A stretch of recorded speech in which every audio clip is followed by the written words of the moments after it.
One Percenter Podcast with Sam Bakhtiar, bringing you the 1% knowledge to help you reach your full potential. Learn what it takes to rise above the 99% and become a 1%er.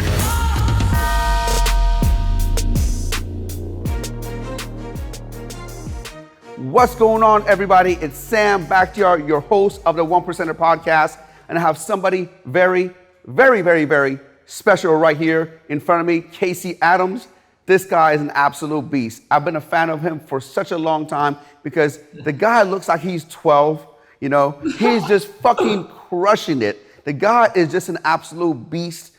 Casey, welcome to the show. Sam, thanks so much for having me on, man. I really appreciate the time. I've been looking forward to this for sure. You know, it's funny, man, because I've seen a lot of my colleagues and coworkers go to your events. You know, I see you on Instagram, and I always talk to myself, I'm like, God, man, this kid, what the hell does this kid do? This kid is like looks like he's like 12 years old. He's like doing some serious personal development stuff, put on these amazing events. You know, everybody just raves about him. And so tell me a little bit about who you are, what you do real quick, and then I'll dive into the history. For sure, no, I really appreciate it, and vice versa to you. I've been following you for a while, love all the content, but it's funny. I'm a little older than 12. I'm 19 now, but I got started in what I'm doing when I was 15. So you're not too off. See what I'm saying? I'm like, that's awesome. But yeah, I mean, right now the majority of my time, there's three major things. Number one, Build Your Empire is the media company that I'm sure you've heard of, where we have a lot of the events and we do personal brand consulting, and that's overall our content mechanism that we've used to build a major audience. We have a little over 1.5 million followers on there, and 2 years, my two business partners and I actually acquire that brand. So we've acquired the brand and we've been rebranding it and adding more, I would say, vehicles of revenue into the machine. And that's where I've been really spending my time these last 2 years since I graduated high school a little over a year and a half ago, and moved out to Arizona with a couple of my buddies. And it's been super cool because, like you said, with the events, that's really my core passion. And it's something that has allowed me to not only build such a world-class network, but I call it the pullback method, right? Where I have someone speak at my event. I might have interviewed them in my podcast like yourself, and then I have the opportunity to have someone speak at my event with 500, 600, 700 people just because we've built this audience. And that's something I love to do. That's something that I have a big event coming up October 12th, so not that far away, and I'm super pumped up for it, man. So it's definitely something. It's been a blessing. It's been a journey. And then on the flip side, there's an app called Modi that I'm partnered with called Modi Chat, and it's a peer-to-peer consulting app. We work with a lot of different law firms, for anyone from the legal side of things to consultants in the legal world, and it's a platform where you can get paid for your time, minute per minute, and send on-screen invoices. And those are my two focuses right now. Okay, so real quick, you said you have an event coming up in October. Tell us about that really quick. Yeah, so October 12th, it's happening in Los Angeles. It's the follow-up event based on, we did a Build Your Empire Young and Reckless event. So my partner Chris Drama Pfaff from Young and Reckless. I'm not sure, you know Drama? Yeah, I do know Drama. Yes. So Drama, we partnered on an event back in May, and it was great. We had people like Robert Greene there and the guys from Iconic and just a bunch of cool people. Anyone from Paul Rodriguez, who's a 7 times X Games gold medalist, to Robert Greene, who's a phenomenal author of like 48 Laws of Power and stuff. So our focus for this next event, it's really to bring culture and entrepreneurship and streetwear and fashion and business all together, and to really create a vibe that's just super cool. Be a part of something in a group of people that are just all trying to see each other win. And it's happening October 12th. We have people like Rob Dyrdek speaking at this one, Michael Mente, who's the founder of Revolve, which is a public company, and just a lot of cool people. We're releasing all the information on Monday. This is on the West Coast, is in the LA area? Yeah, right on La Brea Avenue. So it's all right, man. I'm gonna make a mental note and remind me. Send me a text. Let me look at it. If I'm in town, I will be there. You know, I'll definitely be there, man. I know October I got shitloads of events and things I'm doing, but if I'm in town, I will be there to support you. And obviously Rob is a good friend of mine, and I want to go see him. And looks like the speaker is going to be amazing. For those people who are listening right now, I'm going to do a shameless plug. I'm going to shameless plug. Where do we go if I want to go to that event? Where do I go right now to sign up for the event? Yeah, so we're dropping the tickets on Monday. So tickets aren't even available now as of September 6th, but I'm sure when people are listening to this, the tickets will be available because we're dropping on September 9th. So yeah, if you want to buy the tickets, my link in my bio, it'll always have it. It'll be on the Young and Reckless website. So youngandreckless.com/event. That should be the domain that you can find those tickets. And I'm sure, I'll be talking about it in my story, and you can find out all the information, speaker list on my Instagram, as well as Build Your Empire's Instagram. And if you follow Drama or Young and Reckless, they'll be talking a lot about it. So anywhere in that ecosystem, you'll be hearing about it as of Monday. Nice, man. Nice. I appreciate that. And by the way, too, the biggest thing that differentiates is on this event is we're only charging $100. Last time we charged $50. It's a very low ticket event compared to some of the things out there that are $1,200 or $1,500 or $5,000, and we've done those type of events before, but this one's very low ticket. We just want to bring a lot of people together to create a great environment. So I just want to put that out there. $100. $100. I mean, you can't even get like, an Uber in LA for less than $100. Bro, like, I mean, if I don't even know if somebody doesn't have $100 to invest in their personal development and be around the kind of people that you said they're going to be there, bro, then I don't even, I just don't have to say anything. I don't even have a word for them. You know what I mean? Yeah. It's all about surrounding yourself with the right people, putting yourself in the right proximity, and that's how success is bred. So, yep. I bet you when you were growing up 3, 4, 5 years old, you never told yourself, you know what, I'm going to grow up and I'm going to put these shows. That's my dream. My dream is to become a personal development guru and really help people develop personally and their brand. And I bet you that wasn't going through your mind. I bet you had other things going on. Tell me what happened. Yep. Tell me what you want. When you were growing up, you wanted to become a football player, didn't you? Yeah. So sports has always been huge for me. I started playing football around like 12, 13, but my main, I would say, like passion growing up was hockey. I played hockey from ages 3 to 13. That was like a whole 10 years. I was traveling all up and down the East Coast, getting sponsored from different brands. And like, I was all in on hockey. Like my dream from childhood was like NHL player, but I come from a small town in Virginia, and hockey isn't massive like in Canada or up north. So it was one of those like far-fetched dreams according to my family and friends, right? Everyone's like, hey, that's unrealistic, right? And I'm obviously glad that wasn't the path, because I think a lot of hockey players, I don't like the no teeth mentality. But it was one of those things where I played hockey for 10 years, and I switched to lacrosse, and that was sort of like the land version of hockey. And then I switched to football, which going into high school, because I want to make a point here, is I always grew up around team sports and around people and around, hey, you can't be the person that wins the game. You got to be around people that can help you win together. And that's the same energy that I put into business today, where it's like, you can't be selfish, right? Obviously there's roles in a business, and there's roles with having someone that's working for you. And I think for me, growing up around sports and around 2 older brothers, I've always understood team and making sure you pass the ball and making sure it's all synergistic. And that's something that growing up, I think sports was a huge thing for me that really made my mental space aware of like teams and winning together and trying to bring people up with you, which I like to do with my content and events and just bringing more people together now. So yeah, football was the thing that I ended with. so you want to become a hockey player, or is that what you wanted to do? From what I understand, reading your bios, you had a tragic event happen.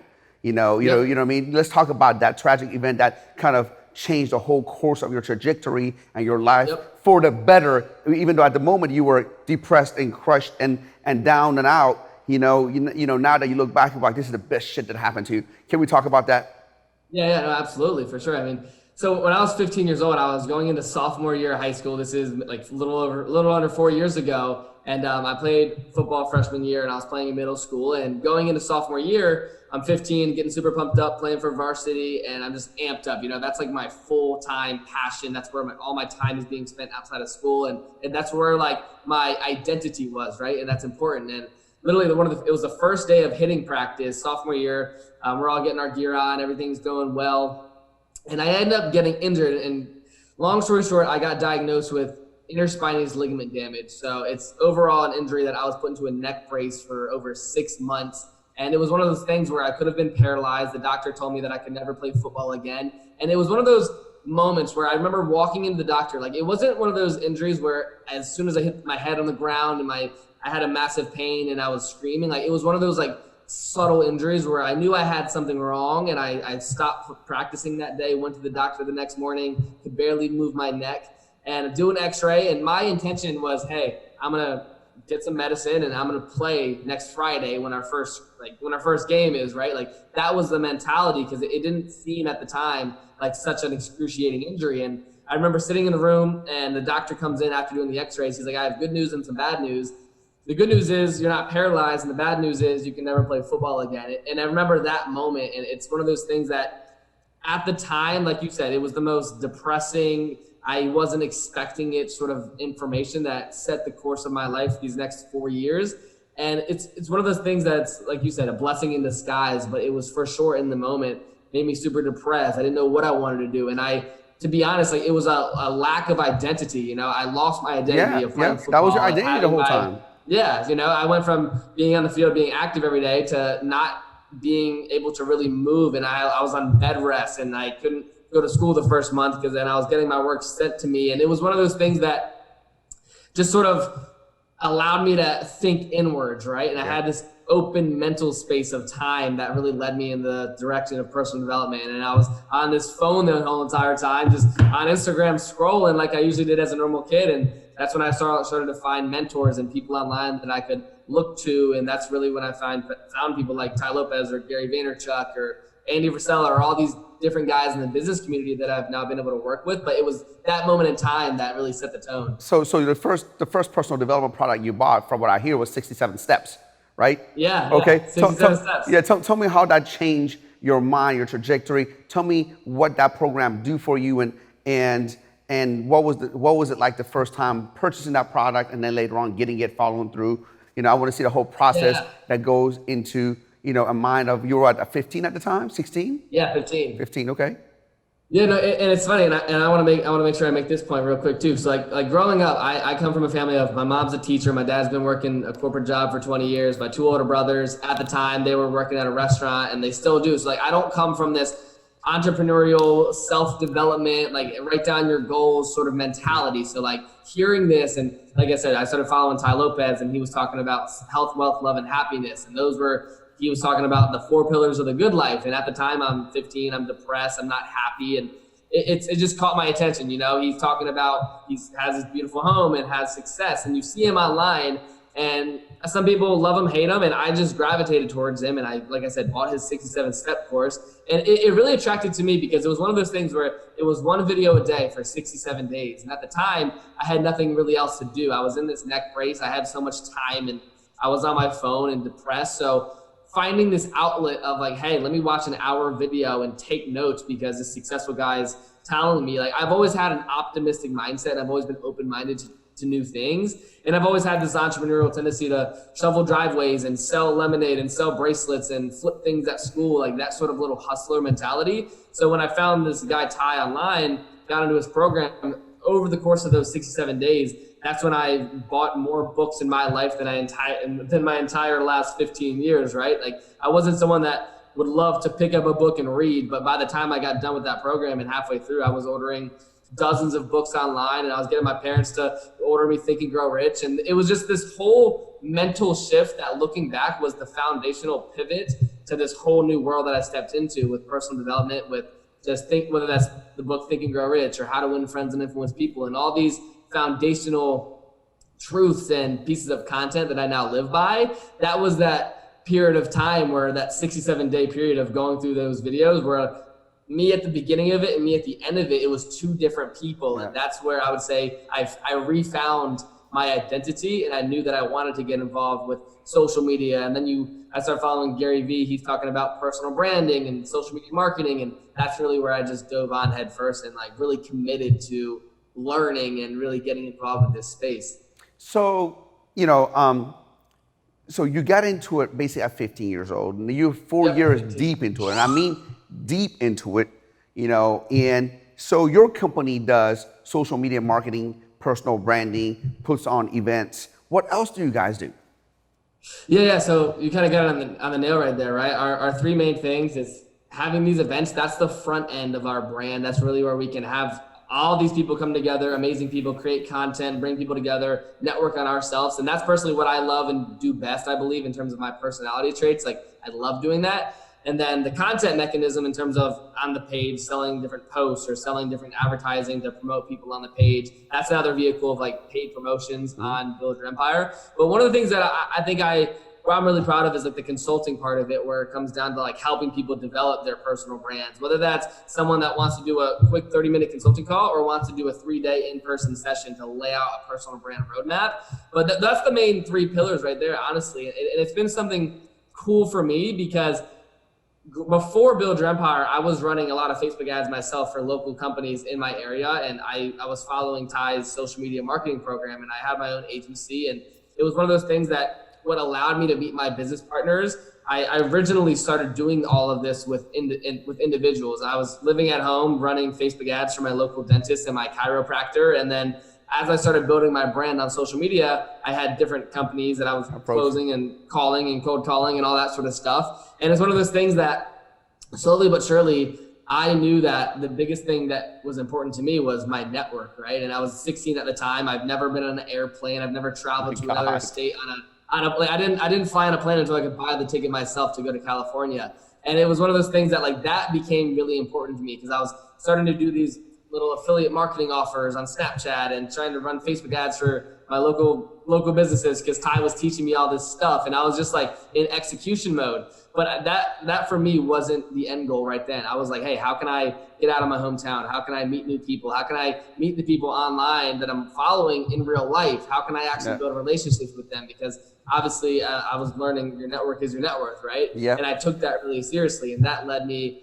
before Build Your Empire, to have my own smaller masterminds with my buddies and starting to go to different events all the way in California and just skip a week of school and all that sort of cool stuff that I'm super grateful for. But yeah, that I would say that was the pivoting point into Build Your Empire into what we're doing now. It was like doing it really scrappy in my own way. So can I ask you a personal question? You know, this is just going through my head right now. You're 19 years old. You're killing it, right? And you're absolutely killing it for, any age, but for a 19-year-old, you're killing it. Are you, at this moment, right now, the most successful person in your family when it comes to, monetary things?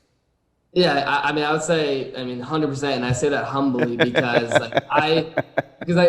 is like, I was having this conversation last night with my buddies because I'm 19, I have 2 older brothers, one's 21, one's 25, and like my passion is to like really help them and bring them up. Like my brother, he's 25 now, he had a kid unexpectedly at 21, and he's dealing with not hardships, but he had to become a man actually raise his daughter, and he has other obligations that he can't spend 100% of his time on himself. So that's why I'm grateful for that. And I think it's one of those things family-wise to me, it's really important to me because, like I said, my mom, she's been working as a special ed aide for over 12 years, and she babysat a bunch of kids growing up. And I come from a family where it's making 17 grand a year, like my mom does, is normal, and that's yeah. I'm from not too far away from you. I'm from Sharon, Pennsylvania, so Virginia is close by, man. I know you make like that. That's what it is. How does your dad, like let's just say your dad has been working and busting his ass all these years, and you are here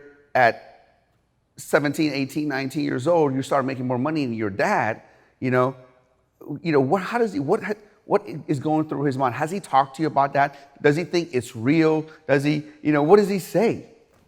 Yeah, I think it's definitely they know it's real, and I think it's more so like I've always had like a very good support system in terms of like my parents, they support me, and it's one of those things too, honestly. And I was having these conversations with my buddy last night, and I was like, my parents, like, they know what I do, but they don't. Like, they're unaware of I've a lot of the people that I've interviewed, I'm like, Dad, follow Gary Vee, follow Ty Lopez. Like they'll follow these people that I'm now close with, and they'll kind of understand more the people and the industry that I'm in, but they're really unaware, like internally, like what I do on a daily basis, right? Like what goes into podcasting or selling tickets or having events and networking. And like my parents, one of the things that I'm really proud of is like when I went to San Diego, I'll tell this story in a second, but the first time I went to California was an event in San Diego that Caleb Maddox invited me to. And when I went out there, the deal was I had to fly me and my dad out there, and because my parents have never been to California, they've never been on the West Coast. And prior to me flying them out to some of my events and to my house out here now,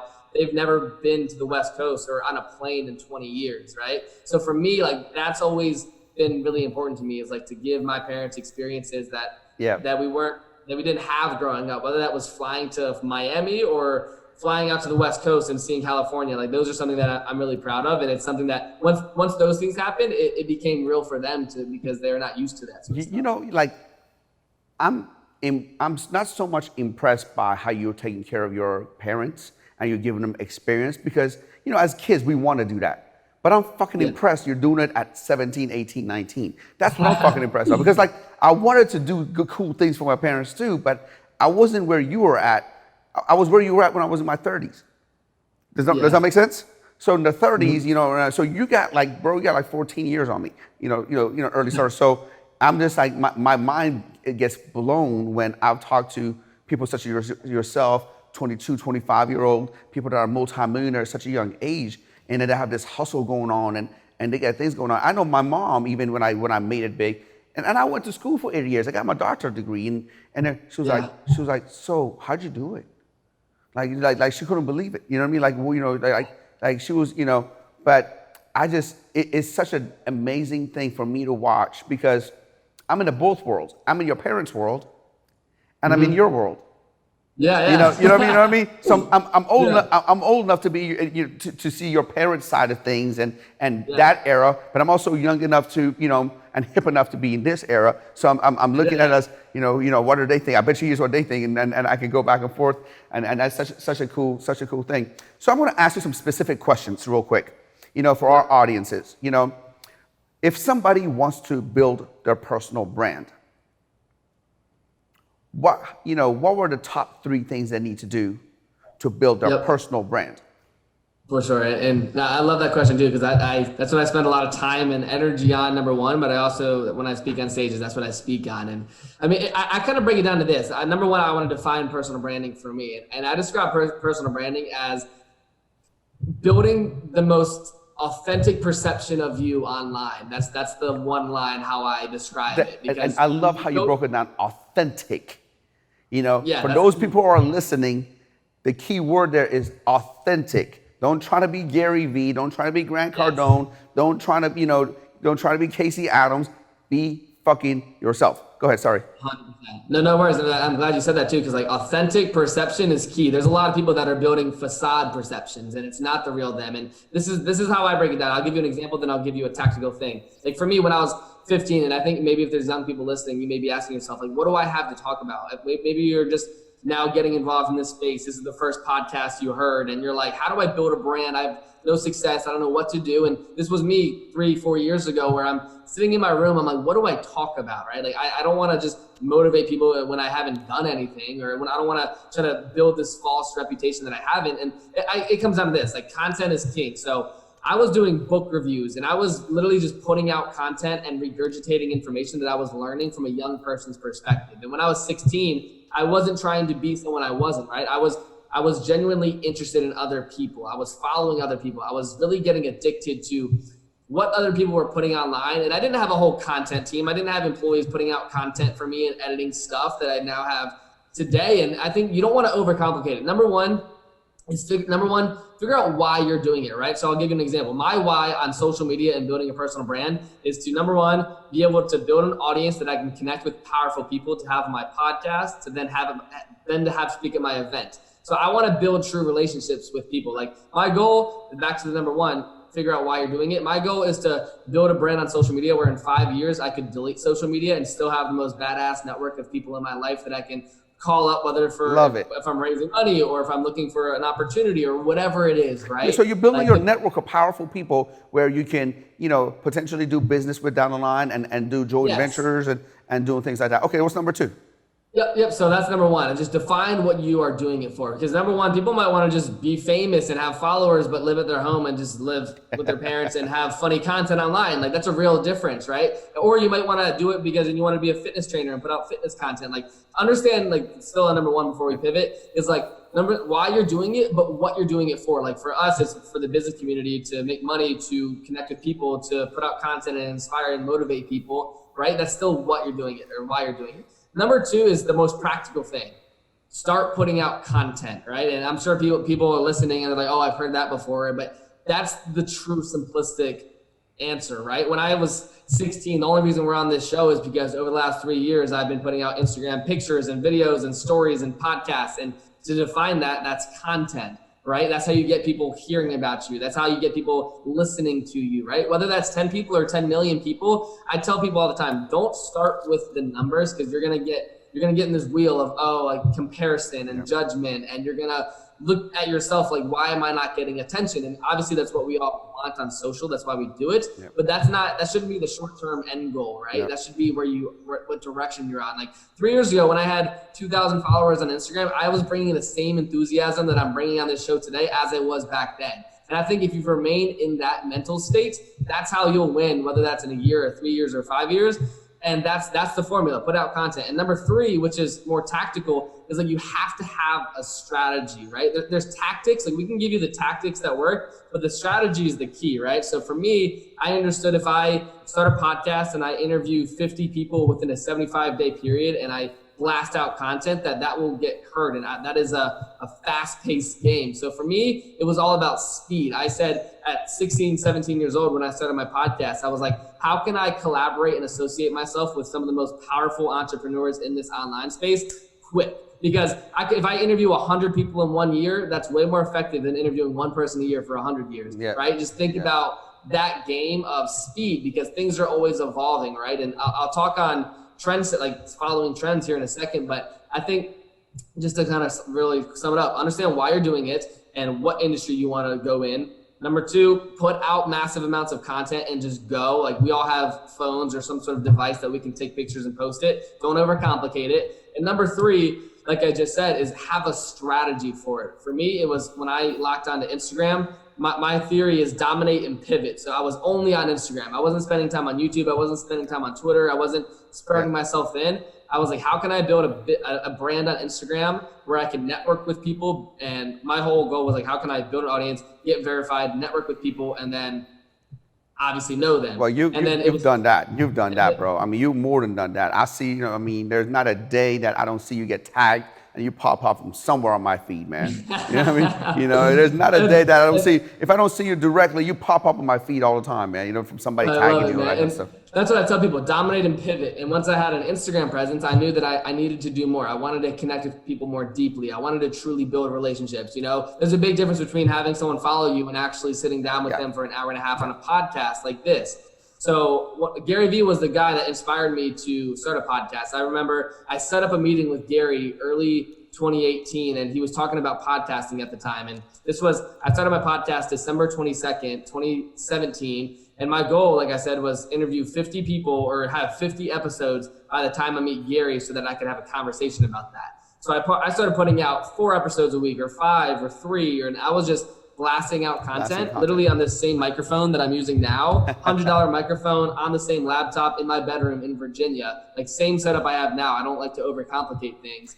And I just started blasting out content. But the podcast, back to my number 3 point, was my strategy was collaborations. And I think collaborations are the quickest and most effective way to build your brand, because here's the truth, right? If someone knows Sam, like they know today on your podcast, and then this is their first time hearing of me, they're more likely and they're more open to following me and listening, and like they'll give you that sense of credibility, and you don't have to prove it because they know Sam's credible, right? Absolutely. So for me, going and doing interviews with Grant Cardone and Andy Frisella and Ed Mylett and Gary Vee and all these powerful people, and having them promote me and follow me and just be in their ecosystem, it allowed me to, it's called association marketing. Yes. That's how I like to put it, right? You want to associate yourself and your brand with things that are already credible. And that's what I've been able to do. And that's what I recommend everyone to do from a strategy perspective, whether that you're in the fitness community or the baking community, whatever it is. Yep. Associate with people that already have brands, but start small. That's the key, because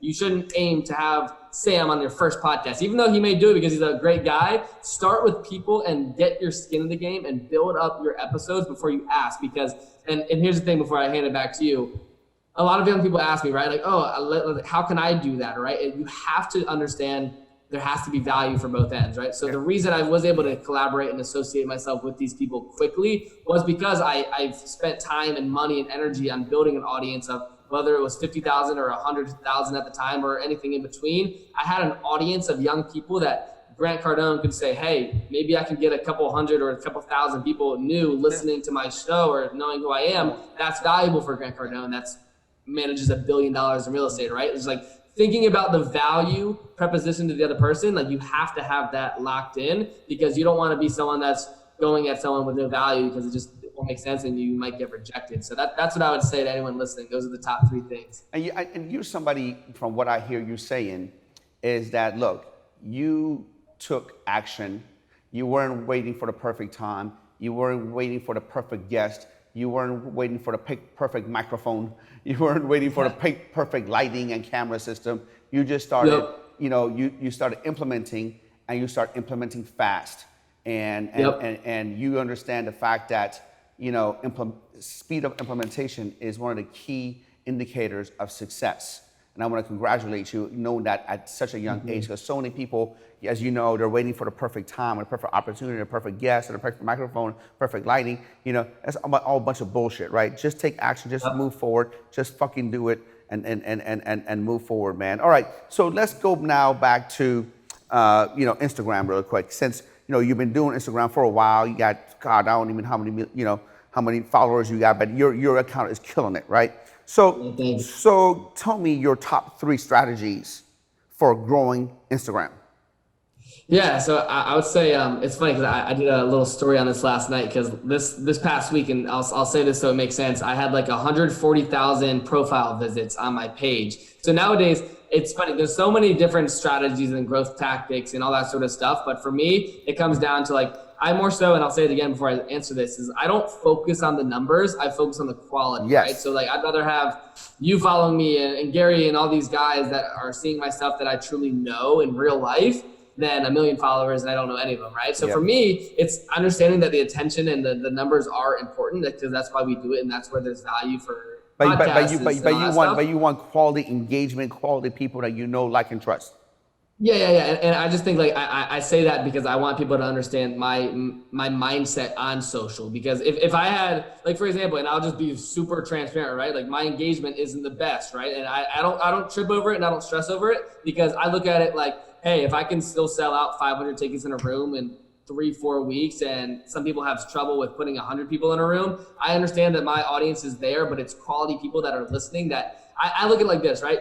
If someone has, and before I answer the question directly, if someone has 500 likes on an Instagram post, a lot of people discredit that. They're like, oh, there's people with 10,000 and 1,000 or 1 million, and they don't take someone seriously. But for example, on our end, if we can put 500 people in a room from different cities and make them book a plane ticket, buy a ticket, and show up at 10 in the morning on a Saturday morning, there's a difference between influencer and being influential, right? And my buddy Charlie Rocket tells me that all the time. So you really have to understand before you think about, hey, how can I grow? How can I get an audience? How can I grow? It's like, what is the end goal? And maybe you don't know it now, but it's good to have an idea of like what you want to do with this audience. Okay, so buy a product. So I'm gonna stop you.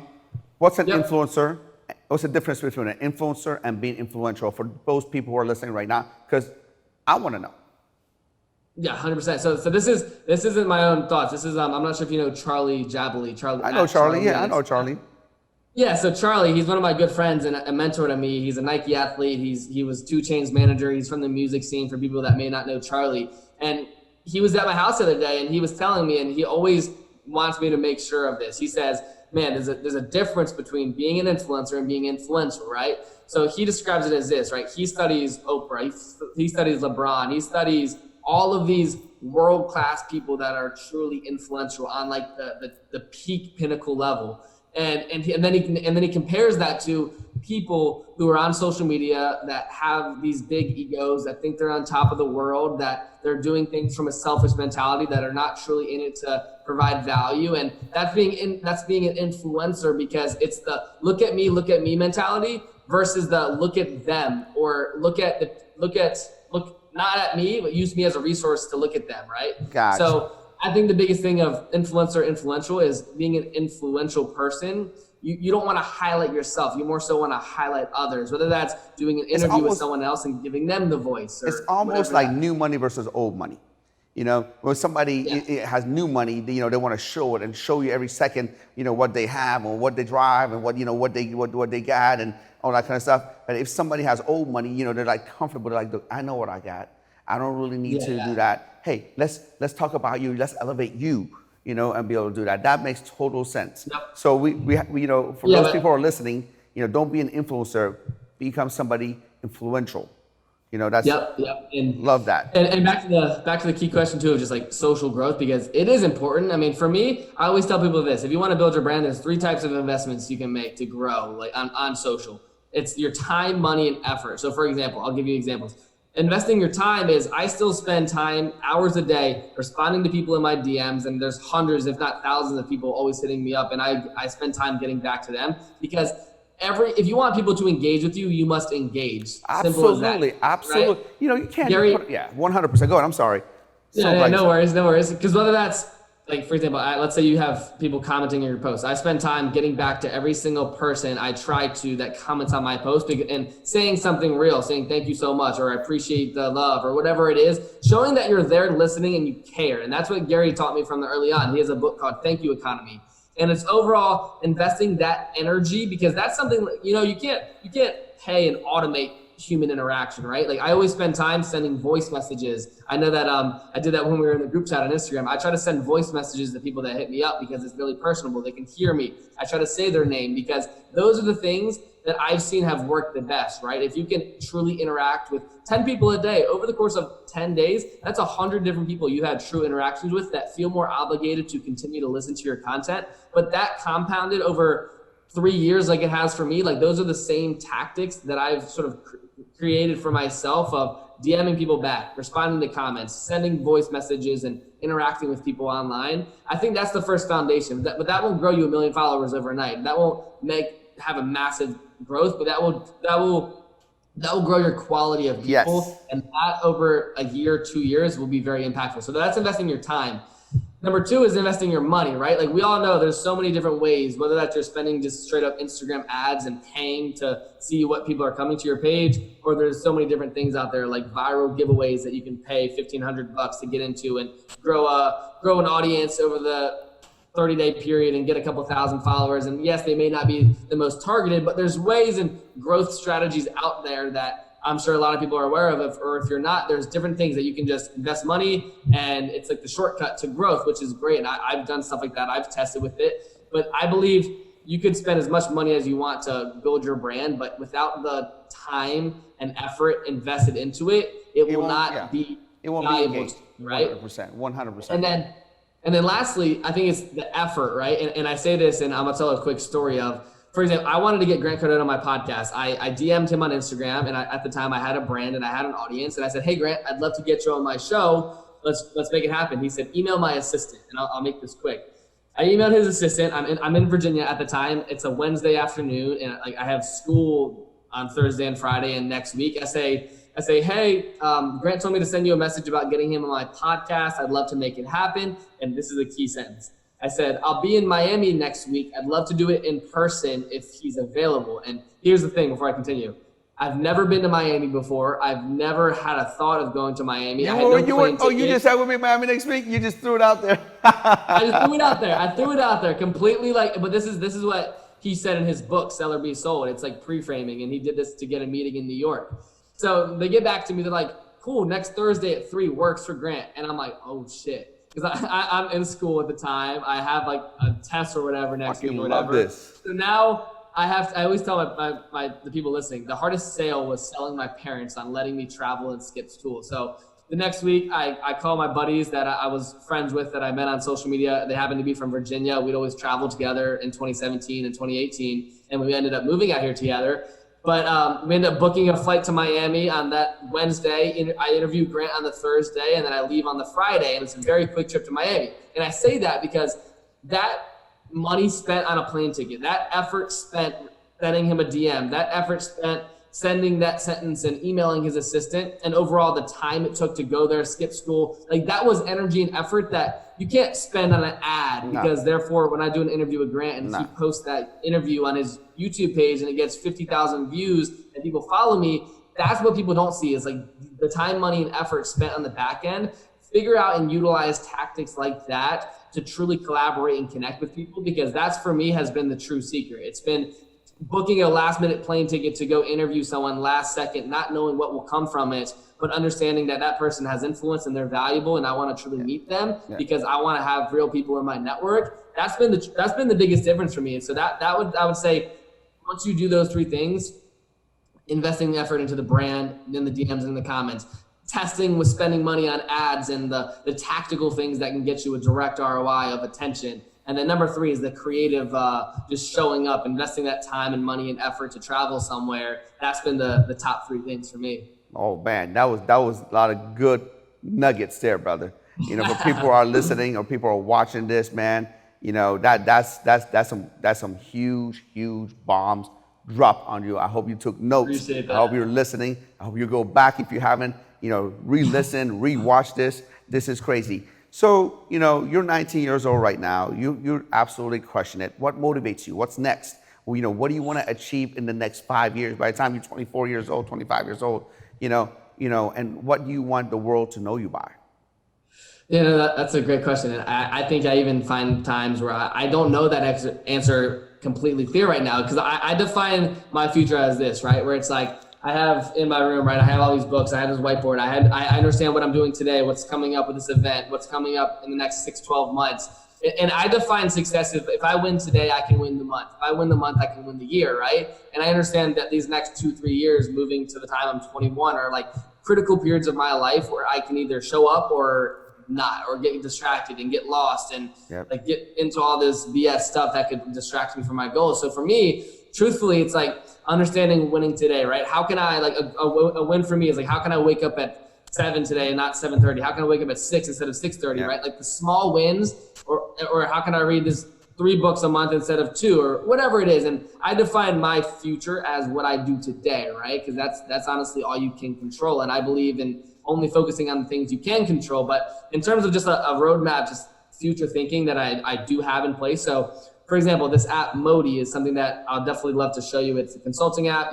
It's peer-to-peer consulting. It's only on iPhones right now, on iOS App Store. And you can pay per minute for someone's time and send on-screen invoices. We have an internal banking feature. And one of the goals for that app is to, for example, one of the goals would be get acquired by a company like LinkedIn, or exit that company within the next 2 years as an owner of it, because they brought me on as the marketing director and to really just help get it in this youth audience. And it's been cool. You know, we have David Meltzer. He's on board as a partner, and we're in a couple of different law firms. So that's something in terms of like a goal for me in terms of a reputation that I want to have, is someone that can work on a company and exit a company that I can really stand behind, whether if that's Modi, if that's Build Your Empire. But that's definitely something in mind within the next 3 years in terms of just a play on a brand, in terms of getting into different circles of venture capitalists and people that have these big pockets that are in Silicon Valley, and people in just different people, that circles that I'm not in yet. You have to do the work and get the results to be in those circles, right? Like if you sell a company and you're a part of a team that exits for some massive amount, that will give you some credibility that you can be in different circles. And for me, that's a goal. And I put that out there into the universe just to manifest it. But that's definitely one of the things that I want in my future. But in terms of a short term, it's honestly, I see myself doing interviews and podcasts like this for the rest of my life, because it's opened up so many doors from a networking perspective. And I want to interview Kevin Hart and LeBron James and Elon Musk and all these different people. And I'm not sure how or when or why it'll happen, but that is the goal, to like get massive influential people on my show and solidify that in my brand as someone that's just interviewed and sat down with some of the most influential people in the world, but doing so from a young person's mentality. So that's the goal, to do it young, to do it early, to really have these people that I can sit down with. And like I said, I don't know how or when or why it'll happen, but those are the goals moving forward. That is badass, man. And I have no doubt that you will achieve every single one of them. And I have no doubt that you will achieve every single one of them a lot faster than you think. Thank you. Brother Casey, I appreciate it. Thank you for being on the show. And for whatever reason, if somebody's been sleeping under the rock, you know, they've been in some kind of a coma for the past few years, you know, they just woke up and they don't know you. You know, where can we go to find out more about you and more about what you do? Yep. So my Instagram is just at CaseyAdams1, and you can follow Village Empire at Village Empire. That has a little over 1.5 million followers. So those are the main two platforms. My podcast is called Rise the Young. That's on iTunes, Spotify, all the different media outlets. And something interesting I want to end it off with too is if you're not already on TikTok, follow me on TikTok at Casey Adams. It's a massive app. I'm sure. Have you heard of it? You know, is that like that little acting app that the kids use? Is that what it is?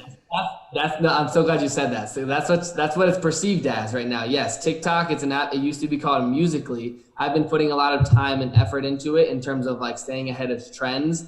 And I have like 2,000 followers on it, but I went to their corporate office in LA, and I want to end with this because I want to make sure I talk on this because I'm speaking a lot about it on my podcast and on social. So TikTok is an app.